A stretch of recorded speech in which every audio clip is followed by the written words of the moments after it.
আপনারা এখানে যে চ্যানেলটি দেখতে পাচ্ছেন এই চ্যানেলটিতে কিন্তু 10,000-এর উপরে সাবস্ক্রাইবার রয়েছে এবং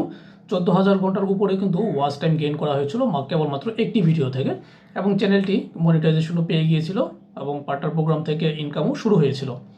কিন্তু দেখা যাচ্ছে লম্বা একটা সময় এই চ্যানেলে ভিডিও বা কোনো কিছু অ্যাক্টিভিটিস না থাকার কারণে কিন্তু চ্যানেলের মনিটাইজেশনটি চলে যায়। এই চ্যানেলের মনিটাইজেশন চলে যাওয়ার ক্ষেত্রে যেটা কারণ ছিল সেটা হচ্ছে যে দীর্ঘ লং টাইম ফেসবুকের একটি নিয়ম আছে যে লাস্ট 1 ইয়ারের মধ্যে যদি কোনো অ্যাক্টিভিটিস না থাকে বা যদি ওয়াচ টাইম কাউন্ট না হয় তাহলে কিন্তু সেই চ্যানেলের মনিটাইজেশনগুলো চলে যায়। যেমন আমি এখানে গত কয়েক বছর ধরে কোনো ভিডিও এখানে পাবলিশ করিনি, যার কারণে দেখা যাচ্ছে আমার কোনো নতুন করে ওয়াচ টাইম গেইন হয়নি, যার কারণে কিন্তু ইউটিউব কর্তৃপক্ষ অটোমেটিক্যালি কিন্তু এখানে মনিটাইজেশনটা যেটা ছিল সেটা ক্যান্সেল করে দিয়েছে। এবং নতুন করে আমাকে যদি মনিটাইজেশন পেতে হয় তাহলে আবারও আমাকে 4,000 ঘন্টা যে ওয়াচ টাইমের যে রুলসটা আছে সেই 4,000 ঘন্টা ওয়াচ টাইম 365 দিনের মধ্যে কমপ্লিট করতে হবে, তাহলে আবারও নতুন করে আমি মনিটাইজেশনের জন্য অ্যাপ্লাই করতে পারবো। তো মূলত এটাই, যারা দেখা যাচ্ছে মনিটাইজেশন পাওয়ার পরেও চ্যানেলকে ফেলে রেখে দেন, কাজ করেন না লং টাইম,